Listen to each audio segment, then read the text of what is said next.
and Miss Jamie Duplechine, and I apologize if I mispronounced your last name. Ms. Bishop is the Disability Advocacy Specialist for voting rights at the National Disability Rights Network, where she is responsible for coordinating voting rights initiatives for every U.S. state, district, and territory, as well as she is providing ample training and technical assistance for the NDRN nationwide network. And this organization allows voting accessibility to individuals with disabilities. She is also a part of the board of nonprofit rights, and she works in different areas across the United States. I'll let her go a little bit more in detail into her background. I don't want to take that thunder away from her. But we also have Miss Jamie Duplechine, who is a self-advocate and certified peer mentor through the Christopher and Diana Reeves Foundation and United Spinal Association. She's an active member of the Louisiana Statewide Independent Living Council, the honorary board member of the Brain Injury Association of Louisiana and the United Spinal Louisiana Chapter, and a board member of the Consumer Advocacy Committee of Louisiana State University Human Development Center. At this time, I present to you all Miss Michelle Bishop and Jamie Duplechine. Hi, everyone. Good afternoon, and thank you for having me. Let's see, I do have a PowerPoint I was going to show you guys. So let's see if it will let me share it with y'all. It's being finicky with me. Oh, I see.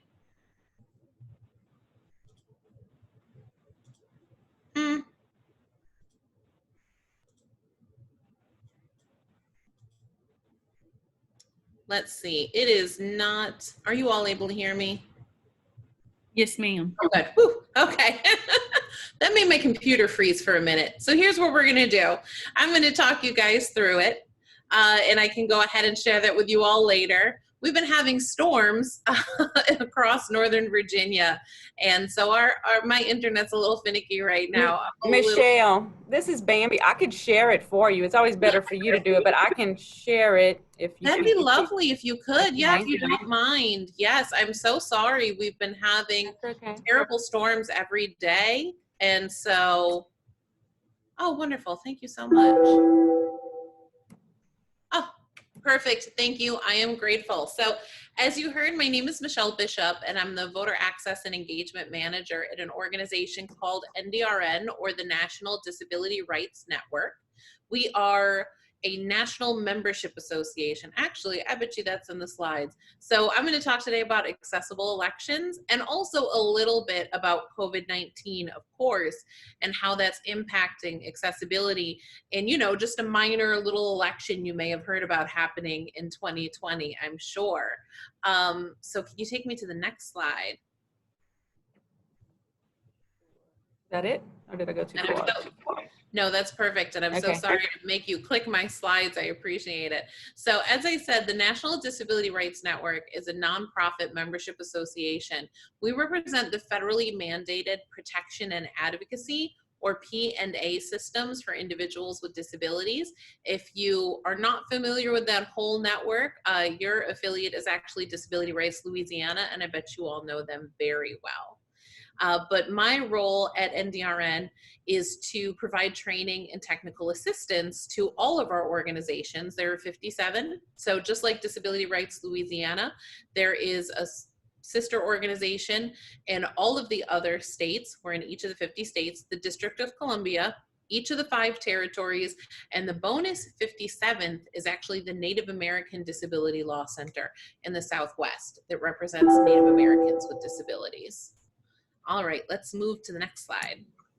So let's jump right into it. I wanted to give you a little bit of that background. I'm joining you from the Washington, D.C. area today as our national point person that provides training and technical assistance to that network, but also works on elections accessibility from more of a national and a federal perspective. So I wanted to start with giving a little background on voters with disabilities and what we look like in the United States right now. People with disabilities are roughly 1 in 4 of Americans. I know the census puts us being a little bit less than that.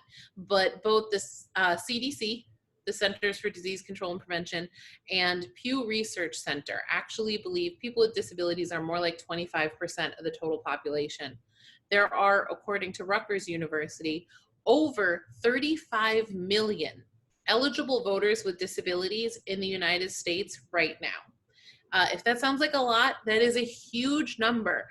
Over 35 million means that we are essentially 1 in 6 in the American electorate. We are 1/6 of the actual American electorate right now. Unfortunately, the bad news is that voter turnout among people with disabilities actually lags behind the general population at a rate of about 6%. Just 6%. That's a very small number. It may not sound that meaningful that our participation rates are only 6% behind, but when you think about all the eligible voters with disabilities in the United States, that 6% actually can equal about 3 million lost voters in any given election. Now, 3 million is a whole lot of voters. That's actually enough voters with disabilities probably to determine the outcome of any election that we've had in recent history, perhaps ever. So we're talking about a lot of voters, potential voters that we're losing here. So let's dig into why that might be happening. If you don't mind clicking me over to the next slide.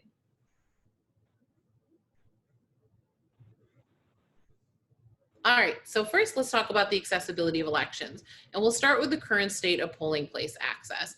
The US Government Accountability Office actually studies the accessibility of polling places. Going back to 2000, they did surveys in 2000, 2008, 2016. They should be doing another study again this year for the 2020 general election. These have to be requested by Congress. So if you're noticing a theme here, they typically are requested every 4 to 8 years when there's usually a major presidential election happening. Next slide, please. So what are they finding in these studies? They're physically sending people out to survey polling places across the US. If we look first at the path of travel, which they consider from the parking area up to the actual voting booth itself, the rate of accessible polling places in 2000 was only 16%. Less than 20% of polling places could be considered fully accessible to people with disabilities in 2000. During the 2008 election, that number jumps up a little bit to 27%. And in the 2016 election, that number goes up to about 40%. Next slide. But in 2008, GAO also started looking at the accessibility of the voting stations themselves. In 2008, they found that the actual voting booth, about 54% of them, just over half, were considered fully accessible to people with disabilities. In 2016, that number actually drops down to about 35%. If we can go to the next slide. So what does that mean? What did they find when they were looking at voting stations? They found that they were less likely between 2016 and 2008 to be set up for the voters' privacy, set up so that other voters or personnel in the polling place could not see how that person with a disability was voting. It was also less likely to be set up for wheelchair accessibility. A common issue there when we set up voting booths for voter privacy is to have the interface with the wall behind you, right? So that the voters can't see, there's no one behind you, just that wall. The voters can't see who you're voting for. But if it's not positioned far enough out from that wall, for a person who's using a wheelchair to be able to roll into the space and turn to face the screen. Or if perhaps you have a tabletop machine that's set up on a table that doesn't have an accessible clearance underneath. But they were significantly less accessible for wheelchairs in 2016 versus 2008. Let's go to the next slide. And they also found that they were less likely to have the earphones out, that headset that should be out and readily apparent for any voter who needs to use an audio ballot. For instance, if I am someone who's blind or low vision and I need to be able to listen to my ballot and make my selections that way, those headphones were less likely to be out and ready for me to use. And the one that troubles me the most, voting systems are less likely to be powered on for use.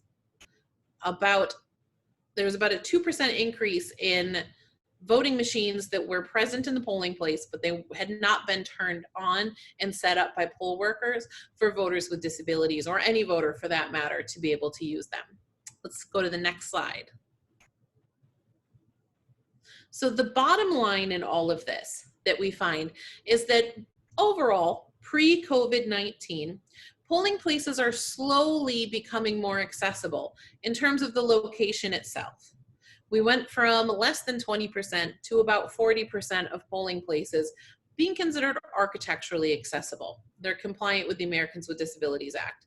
Now, that's not great progress. That's really slow progress. And that means that the all-time high in 2016 was still less than half of our polling places being architecturally accessible to people with disabilities. So I would like it to be higher. I bet we all would. I would like progress to be quicker, but we're at least moving in the right direction. What we're finding is that voting stations are actually becoming less accessible over time. We are less likely to have enough stations to set them up properly for use, to set them up for the voters' privacy, and to make them fully accessible for voters with disabilities. When the Help America Vote Act first became law in 2002, there was a nationwide effort to make voting more accessible. Elections officials went out and purchased this equipment, and they were setting it up for use, and in many jurisdictions, every voter came in and used the accessible voting equipment, because if it works for people with disabilities, it works for everybody. Increasingly, we're finding that we're starting to segregate out how people vote, that people who don't have disabilities or who are otherwise capable of hand marking a paper ballot with a pen are given that option. And we have a limited number of accessible voting systems that are often kind of set up off in a corner, and you might have to ask to use it if you need it for accessibility purposes. And the more we make that a secondary method of voting, the less attention we're actually paying to making sure that we're maintaining that equipment, we're setting it up properly, and are retraining our poll workers on how to use it so that they can assist our voters. When you take all of this data together, in 2016, for the first time, GAO took that path of travel data and that voting station data and combined it. And they found that when you combine that data, only 17% of polling places could actually be considered fully accessible to people with disabilities. It knocks us right back down to that less than 20%. So why is our voter participation lagging? Are we administering our elections in a way that makes them work for all voters, including people with all types of disabilities? Let's go to the next slide. And then there was vote by mail, which we haven't even talked about yet in looking at all of this data. Vote by mail, absentee voting, whatever it is, in whatever state, traditional vote by mail is not accessible or compliant with federal law. Traditional absentee and vote by mail literally means that we put a paper ballot in the mail and we send it to a voter who we expect to be able to use a pen, a pencil, or a marker to mark it by hand. Now, you and I know if a voter with a disability can't do that for any reason in their polling place, if someone who is blind can't independently read that piece of paper and mark it, if someone who doesn't have use of their hands can't independently mark that piece of paper, they don't magically gain the ability to do that when they're sitting at their kitchen table. That paper ballot that's not accessible in the polling place is still inaccessible at the home. Vote by mail must be made accessible in addition to in-person voting under the law. This is something that the ADA is clear about. So if you're thinking, that doesn't seem right, how is it not done accessibly? You're right. That is absolutely a violation of the law. It does need to be made accessible. It's essentially, until now, really been flying under the radar. Oh, I see a question here that I will answer real quick to prevent confusion. What is a voting station? Is it the voting machine? Yes, essentially the voting machine. The voting station is more of a catch-all term. It might be the accessible voting machine, or it could be simply a folding table where you sit down and you hand mark a ballot with a pen. It's essentially wherever the voter is marking their ballot, however they're doing that, since that varies from place to place. So one last thing I'll say about vote by mail as well, electronic balloting should be expanded. There are systems that allow for your vote by mail or absentee ballot to be sent to you electronically. You can log into an online portal and pull it up, or it can be emailed to you. And if you have the technology you need at home, a laptop with a screen reader or anything like that to be able to mark that ballot, you're able to do it that way rather than hand marking that ballot. In some cases, you can even return it electronically, and in some cases, you might have to print it out and mail back that piece of paper. These are systems that already exist. Every state is required to have them for their UO-CAVA voters, which are essentially military and overseas voters. They're actually eligible to receive their ballots electronically already. So every state should already have a system like this that could be expanded for use, that would make vote by mail and absentee voting significantly more accessible and maybe help us close that voter turnout gap. Sorry, take us to the next slide. I will. This is Bambi. We do have a way for people who have low vision. We have a law that was passed a few years ago for people with low vision that could vote electronically. Perfect. I love it. I hope they will expand it to all voters. I think it benefits everybody to be able to do that, especially now that we're seeing issues with postal service. We saw in a lot of primaries in 2020 that ballots didn't get to the voter in time who were waiting for it to arrive by mail, a problem they would not have had if they were able to receive it electronically. So I'm glad to hear that. I hope they'll keep expanding it. All right, so now that we've talked about the accessibility of elections overall, let's talk about what's happening with COVID-19, how elections are going in 2020. Everything I'm gonna give you all from this point onward is something that actually exists in a public statement that NDRN has up on our website about elections and COVID-19. You can find it by going to ndrn.org, but I can also share it as well. I can email if that's something that you all would wanna receive. So let's start by once again talking about in-person voting. One thing we know is that voting by mail does not work for everyone. We talked about how a lot of the vote by mail systems we have right now are not fully accessible for people with different types of disabilities, but also for people who live in extremely rural areas who don't have a traditional mailing address. It can also be extremely problematic. So we advocate for maintaining in-person voting to the greatest extent possible. Of course, we want those polling places to follow the CDC and other safety guidelines that are out there, right? We want to see people wearing masks, gloves, face shields. We want to see those plastic partitions in between poll workers and voters, using disposable pens if we have voters signing poll books or filling out ballots, disinfecting the accessible voting machine in between uses, all of those hand sanitizers, hand washing stations, all of those good practices that we know are going to make that polling place as safe as possible. But we do want to see in-person voting maintained. Let's go to the next slide.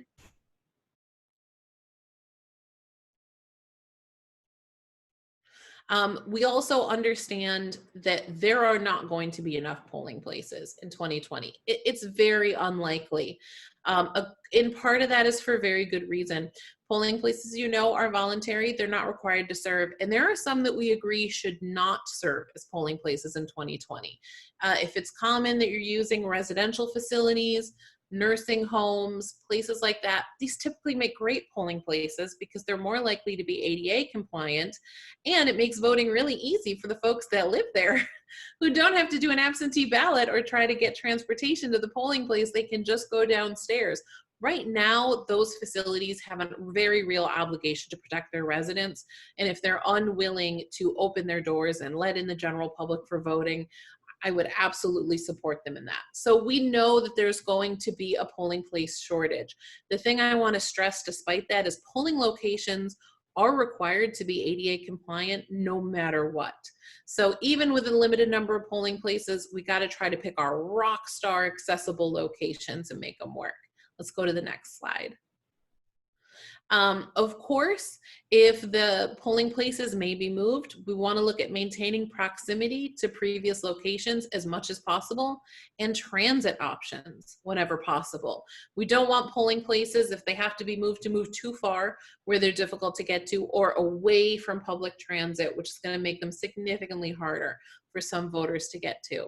We also should really be looking at leveraging temporary modifications to polling places. I think this is going to be really critical if we have to use some less than ideal locations that may not be fully accessible, that we're doing some of the really simple things we can do, using traffic cones to create temporary accessible parking spaces, propping open doors, taping down cords, putting down portable ramps, any of those easy, some putting a traffic cone under a water fountain that's not cane detectable, any of those really simple, easy same-day modifications that are going to make a polling place a little more workable.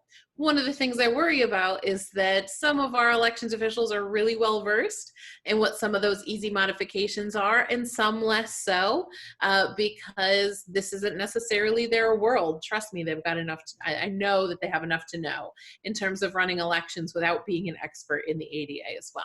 We're also encouraging curbside voting to be allowed everywhere, even in places where it's not traditionally used. Some states have curbside voting all the time. Some explicitly don't allow curbside voting. We want to see it everywhere because we know we may be using less than ideal locations. We also know for some people with disabilities, limiting your exposure to COVID-19 is going to be the #1 factor in how you cast your ballot. For someone who's immunocompromised, that may be the most important thing. In some places, curbside voting, they don't use accessible voting machines that are capable of being brought to the car, and that person may have to hand mark a paper ballot. But for someone who's immunocompromised, who's capable of hand marking that ballot, who needs to limit their exposure, being able to stay inside their vehicle and have just one poll worker with PPE come to them might be the safest thing. So that's something we're really thinking about and really advocating for as well. Let's go to the next slide. Now let's talk about remote voting, which is your absentee or your vote by mail. One of the things that we're advocating for is to, in 2020, allow all voters to use absentee, vote by mail, whatever remote voting options are available in the state, without excuses. Or if an excuse is required, COVID-19 should be excuse enough. We need to keep our polling places safe. And the primary way to do that is to not have congestion at the polls. If more people opt to vote from home, fewer people will be at the polls and we can socially distance them. So let's open that process up. We want to see deadlines extended as much as possible, just to make it easier for people to apply or to return that ballot, so vote by mail is an option for them. We'd also like to drop requirements for things like witness signatures and notaries. Some of those things are enough of a barrier, honestly, under more ideal conditions, but in terms of COVID-19, anyone who's self-isolating for very good reason shouldn't have to access a witness or a notary to be able to use that vote from home option. So these are things that can be done either through a state election official or through an act of the state legislature. These adaptations can be made, and we've seen it happen in some places, and we think that that really makes it possible for a lot more people to vote from home. Let's go to the next slide. So just a little bit more about remote voting. We also are advocating for providing those absentee ballots with a self-sealing prepaid envelope so that anyone who's receiving a paper ballot, marking it and mailing it back, the envelope is there, the postage is there. There's nothing else that they need to get. They can put it together, drop it in a drop box, put it in a mailbox. Including myself, some people just don't own stamps. It is an actual barrier. And there's also a cost to acquiring those stamps if you need to get them.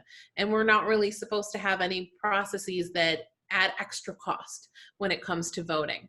We're also advocating that you include accessibility information in the ballot package so that if there is, like you said, an option for accessing your ballot electronically, every voter has access to that information. I know putting it in a paper mailer is not accessible to everybody. I'll talk a little bit more about that in just a moment. And then establishing additional drop sites for completed absentee ballots, having as many places as possible where you can take them, secured locations where you can drop them, ideally where you may not have to interact with another person, since we know that's the primary method of transmission for COVID-19. All right, let's go to the next slide. I think I'm almost done, y'all. I'll wrap up for you soon. Oh, I was right. All right, so more information. Here's a link right here where you can find our statement that provides a lot more detail. Of course, I also had to give a shout out to Disability Rights Louisiana, who could be your go-to resource on these issues. every member of our network is mandated by the Help America Vote Act to work on access to the vote for people with disabilities. There are absolutely people at Disability Rights Louisiana who know their stuff, who would love to talk to you about this more. But I also put my contact information in there as well. You're more than welcome to contact me, of course. And then I think I've got one more slide for you. Yes, here it is. This is my 2020 election plan. All voters are different. You all know every type of disability is different and experiences different barriers. Even two people who have the same disability don't experience it in the same way. But even voters who don't have disabilities are all different, and what works best for us varies. So I believe in a give them everything but the kitchen sink model of running elections. Let's have in-person voting with a walk-up option and a drive-up option. Let's have vote by mail that includes a paper ballot and an electronically delivered ballot. Let's have every option we can think of.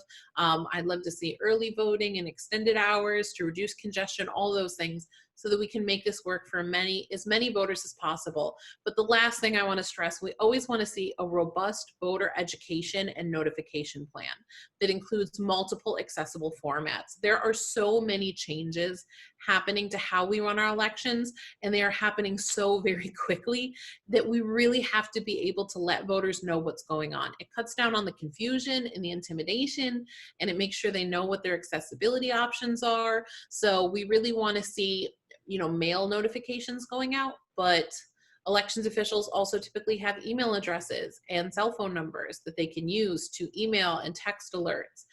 They can be in the local newspaper, on the television news, on the radio, providing this information on their websites, on their social media, every format we can possibly think of to make sure voters are getting notifications, and they're getting those notifications in a way that's going to be accessible to them. So that's everything that I had for you all today. That's a really broad overview of kind of all of our recommendations. I hope that's helpful, but I'm happy to answer questions when we're done as well. So if you're thinking, I really wanted something a little bit different from this presentation, can you talk about such and such issue? I would absolutely love to. And of course, thank you so much for getting my PowerPoint up and saving me there. I really appreciate it. Thanks, everyone. Thank you. We'll now have Ms. Jamie Duplechine, and then at the end, we'll answer questions that the attendees have for both of you guys, if you don't mind waiting until the end.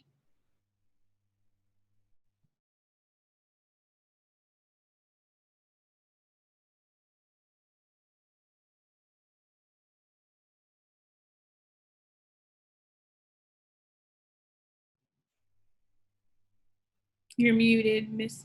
Duplechine. Okay, hello. So today I'm going to introduce the REVUP campaign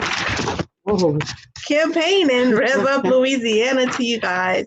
The REVUP campaign was started by the American Association of People with Disabilities, and it's a network of local, state, and national coalitions together providing necessary information. Give me 1 second, guys. Close window. Microphone off. Okay. And we provide necessary information to increase the political power of the disability community while also engaging candidates and the media on disability issues. Through Louisiana Statewide Independent Living Council, we have initiated REVUP Louisiana to partner with them and help make the disability vote count here in Louisiana. REVUP stands for Register, Educate, Vote, Use Your Power. The purpose of REVUP is to, of course, increase the political power of the disability community. We want to educate voters about issues and candidates. We want to promote the turnout of voters with disabilities across the state.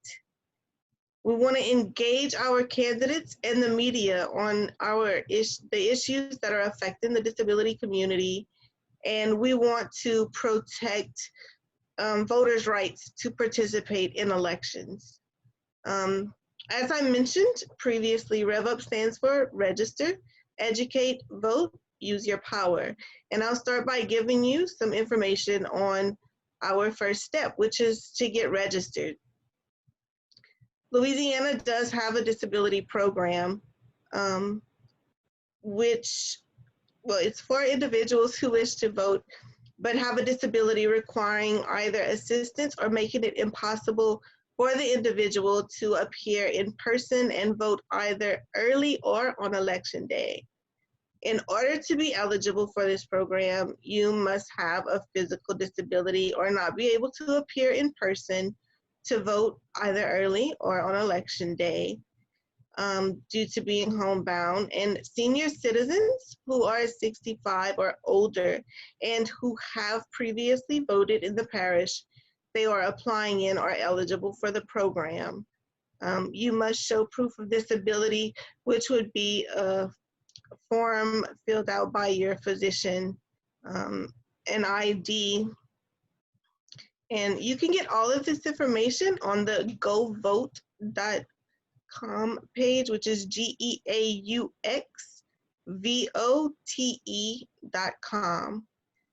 The benefits that come with eligibility for the disability program include the automatic absentee by mail ballot process, the opportunity to vote in person at a nursing or veterans home if you are a resident, assistance for the individual voter who chooses to vote in person instead of using the automatic absentee by mail ballot. So now I'm going to go into the next step, which I find is one of the most important steps, and that is to educate. Education is very important.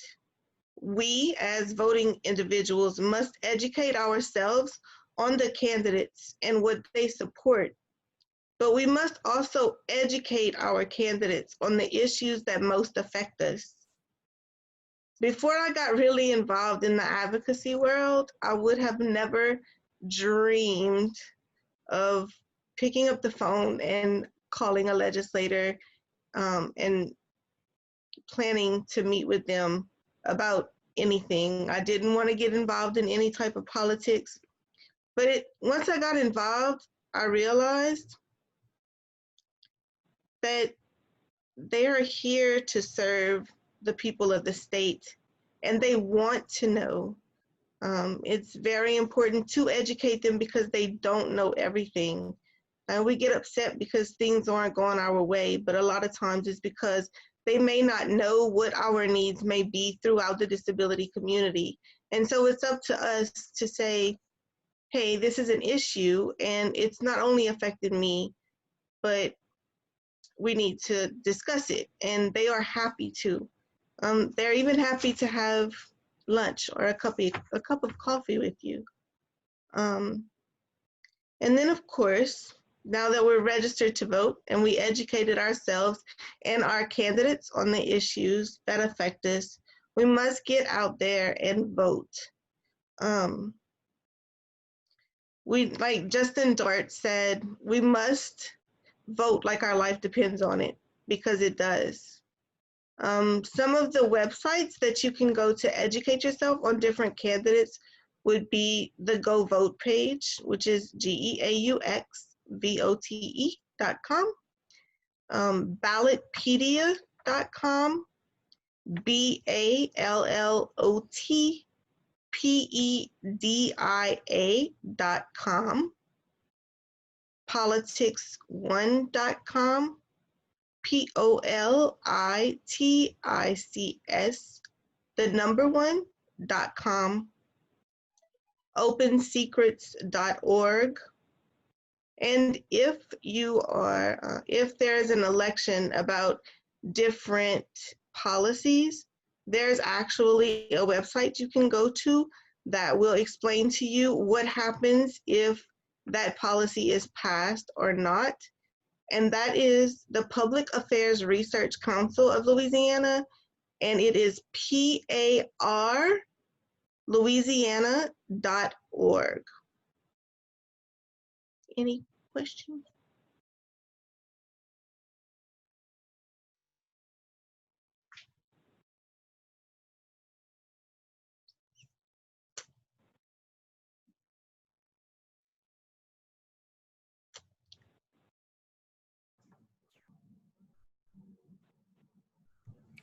Winifred, are you there? Yes, ma'am. I was trying to pull the questions back. Okay. Wallace Johnson asked, is there a curbside voting option in the state of Louisiana to the best of your knowledge? If either one of you know the answer to that question. I don't believe there is actually right now. And if someone knows otherwise, definitely say so. I don't believe that there is. I know that there are groups advocating in Louisiana who are asking for it. I did actually quickly check on the website for your state elections officials, and I didn't find anything that indicated that that's an option in the section that talks about accommodations for voters with disabilities, which is probably not a good sign, so I don't believe there is. Interestingly enough, there's a couple things on that website that actually look like they violate federal law, but I can follow up with someone about that separately. There's some limitations on having to prove that you have a disability if you are going to have someone assist you to vote, and some additional restrictions on who that assistant can be that look like they actually violate the Voting Rights Act. Sorry. Oh, no, go ahead. Oh, I was good. Also, shout out to REVUP. We are also a part of REVUP at the national level. So I was so excited to hear that's what you were talking about today. And this is Bambi. I don't think, Michelle, what you're talking about having to prove that you have a disability, it seems like I've seen that. But I assist my son in voting, and I've never had to prove that he had a disability. I have to sign a paper saying who assisted him when you go vote, but I haven't had to show any proof of him having a disability. Oh, interesting. Okay. Yeah. So I don't know. Maybe that some register of voters or polling places just adhere to it in different ways. But it is problematic if the language says that you might be having some issues at some polling places. So. Right. It does say it on the Go Vote page, baby. Yeah. Just some. I know they've never made us do it, so right. They may not. I don't think I've ever had to prove it either, but I don't remember if when I did register, if I registered as an individual with a disability, so I don't know. One of the other things I noticed on the website as well is that it also had restrictions on who can assist you, and your employer or your union rep, that's federal law, they can assist you, but staff of a residential facility should be able to assist you. And that's listed as someone who's restricted. That looks like it goes a little further than federal law. Just tossing that out there. All right, a little off topic. I just think there's a lot of issues that need to be tended to. Always. Elections are a very messy business. So it sounds like, Michelle, you're giving us some ideas of some laws we need to change. You're listening, Jamie? I sure, well, look, Bambi, it's been on my mind. I've been really fussing about this. I've been real heated when I've been doing my research for REVUP, let me tell you. I'm like, so they're giving us instructions to let us know how they're going to violate our rights as voters. Great. I have a question. Sure. In the midst of COVID-19 and the way that the different, parameters are being put in place in regards to a lot of states still remaining in like phase 1 or going into phase 2, do you feel that the voting accessibility is going to, in a sense, be taken into consideration or evolved in some of those states that will have to remain in phase 1, maybe into the election season? That's going to be a very tricky question. In the primaries, when we were under more significant shutdown orders, you have the ability to delay your primary and to essentially push it back, which some states did by a few months. When it comes to the general election, there's only so long you can push back the general election before you're essentially going to be violating the Constitution. I think it could be pushed back maybe by like 2 weeks before it becomes a significant issue. So the general election will have to just go ahead, no matter what those shutdown orders look like. And I don't know what we do when we end up in that position. One of the things that worries me about that is that a lot of elections offices don't have the capacity to process everyone voting by mail. They literally don't necessarily have enough staff to receive all those applications and process them and get you your ballot in time, and then get all those ballots back and get them processed. Simply because we're expecting record numbers of people voting by mail. They don't usually have to process that many. So I don't know if I have a great answer to that question. We're heading into a little bit of an unknown. I think initially, even a couple months ago, it looked like maybe we were going to have the COVID-19 under better control. And we're positioning ourselves well for November, but we're seeing those numbers go up again, and we're looking at states potentially rolling back some of that reopening. So we are heading into a bit of an unknown. I think some of those questions will be answered within the next couple months. That's one of the things I really worry about, though, is voters have to know what's coming, and they have to know what their options are and what's going on. Those last minute decisions, those last minute changes are just chaos for voters. So some of that are things that are outside of our control, but making sure voters know what their options are and that the accessibility there is being respected is something that I think we can really advocate for. Because the COVID numbers are going up in so many places, including, I'm coming to you from Virginia, our numbers are going up. I think that's why those remote voting options have to be as accessible as possible. And I want to stress, even receiving your mail-in ballot electronically isn't necessarily fully accessible if you're required to print it out and mail it back. Just not everyone can do that. If I don't have use of my hands, I might be able to mark it on my computer, but what am I going to do with that paper when it comes on my printer? Well, first of all, not everyone owns a printer. I don't own a printer. Mostly because I feel like printers, the ink is dried up whenever you need to print something, right? I don't. Or you're out. Or then I just have to order more toner, right? I usually print things when I'm out in the world, which I used to do, right? I used to go to work. So not everyone has the capacity to do that, but that's really not fully accessible unless you can receive it electronically, mark it electronically, return it electronically. It's really not passing all the accessibility tests there. It also worries me when we do those things on the fly because not everyone has all that technology at home. Not everyone has a computer and a tablet and internet service or cellular data service or whatever it is that they need at home to be able to access that. If we really had planned well in advance for making those remote voting options much more accessible, we might have fixed some of those issues by now, but it wasn't something that was really always prioritized going forward. So we're going to learn a lot heading into this election. If that sounds worrisome, It does. I'm worried too. I'm worried too. It's very worrisome to think about the fact that there are not a lot of answers to a lot of the questions that we have, and the fact that in your presentation you talked about so many individuals with disabilities who are not being able to vote, and that we're losing those votes in the election, and those are key determinative votes, and those people still have a right to voice their opinion and who they want to vote for, but because of the lack of voting accessibility, we're missing out on that. I agree. I mean, I would say one thing, don't lose hope. In the primaries, a lot of primary elections were not ready for this. And we saw voters turn out anyway, right? Wisconsin wasn't ready.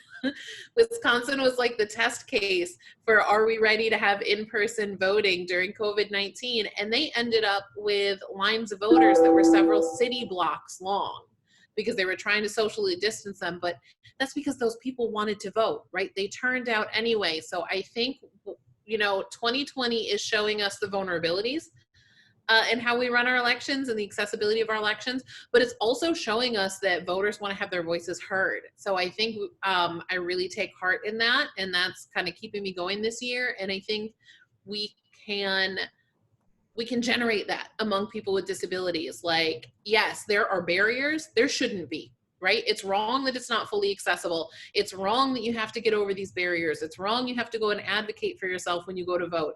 That's not supposed to happen. But we still need you to cast that ballot, right? We got to have our voices heard if we want to create positive change. So, like, you just can't let it stop you, right? There's barriers, but I vote anyway.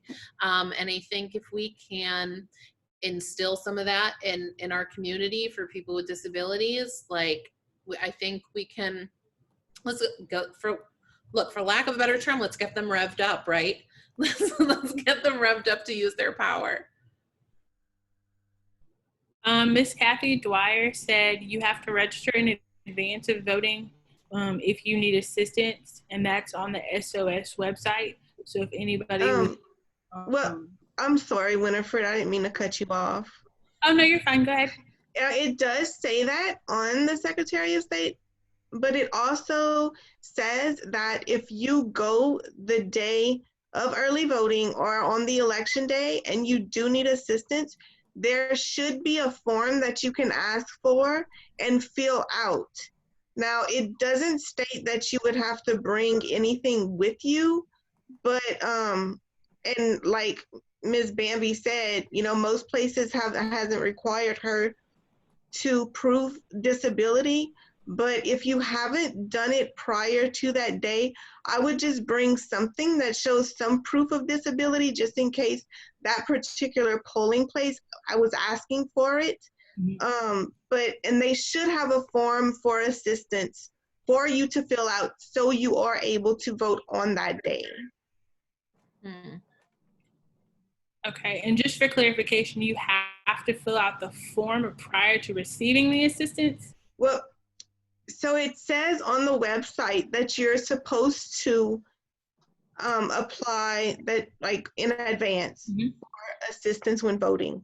However, it does also say that if you do show up and you haven't done that, they do have a form for assistance for you to fill out there, and you should be able to vote on that day that you're there. Thank you. I feel like that's really good information for not only myself, but any other attendees who are listening, so that they can get that information to not only for themselves, for other individuals they may know who are preparing to go out and vote in this upcoming election. Ma'am? Oh, no, I was just seeing the comment that Miss Kathy had said after that, and about her polling place wouldn't let an elderly husband assist his elderly wife. And that, so when things like that arise, it's important to call Disability Rights of Louisiana, because they will get on it right away. So if there's any violations that you see at any given time, pick up your phone and call Disability Rights of Louisiana, because they will tend to it right away. Yes, agree completely. And don't ever forfeit your right to vote. Don't ever forfeit your right to vote. You know, call Disability Rights Louisiana, they will help advocate for you. But no, that was wrong. That husband should have been able to assist his wife for sure. It's the Voting Rights Act of 1965 that actually guarantees the right to the assistant of your choice if you are a person with a disability or a person with limited English proficiency. The only known exceptions to that, your employer and your union rep cannot assist you to vote. Other than that, who can assist you should not be limited. You should not have to register in advance. You should not have to prove that you have a disability. Any of those extra trappings are in addition to what your protections are under the Voting Rights Act. And that's something that could legally be challenged, because the Voting Rights Act of 1965 would absolutely trump any of that.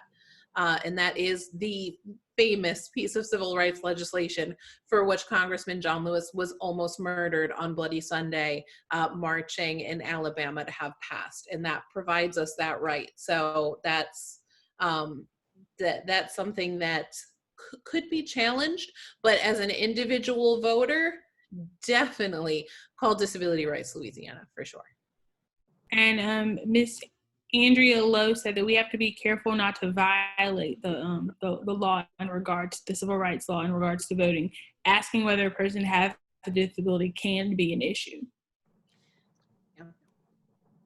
I agree. I always say, I talk a lot to elections officials, and I always tell them you don't want to be in a position where your poll workers are trying to make a decision about who they think is, and I say this in quotes, disabled enough to receive accommodations or to use the accessible machine or any of that. All of that is something that, first of all, as an elections official, opens you up to being sued, quite frankly, right? Because if they make some bad choices, that ends up in the newspaper and that ends up in court. So no, they absolutely do not want to be in that place. If someone says that they need someone to assist them to vote, then let someone assist them to vote. That is really their business. Yeah, I agree completely. Well, we thank you guys for being able to come in and join us for this panel discussion and talk about your skill and your knowledge in the voting rights accessibility area. I really do appreciate it on behalf of the Governor's Office of Disability Affairs. And if anyone else has any further questions, we will be able to get their contact information for you guys. But at this time, I'll turn it back over to Ms. Bamby. Thanks, everyone. Thank y'all. Appreciate it. Thank you, Winifred, for facilitating that session. So this is it, everyone. We really appreciate everyone who's been involved in the conference through participation, our great panelists who have just shared their knowledge. Also would like to thank Landon and Sylvie, who are our interpreters. You have seen them throughout the entire session. And Lindsay, who is our captionist, who you have not seen, but that's her words across the screen. Thank you again to my staff, and just y'all have a great weekend. Remember, be safe. Our numbers for COVID are going up. Unfortunately, our hospitalization and death rates are going up. And so we really just need to make sure everyone is practicing social distancing and wearing a mask. And I know the people who are listening right now, I'm preaching to the choir because you know that. But we appreciate all that you do in your advocacy. And y'all have a great weekend, and we'll see you next time. Thanks.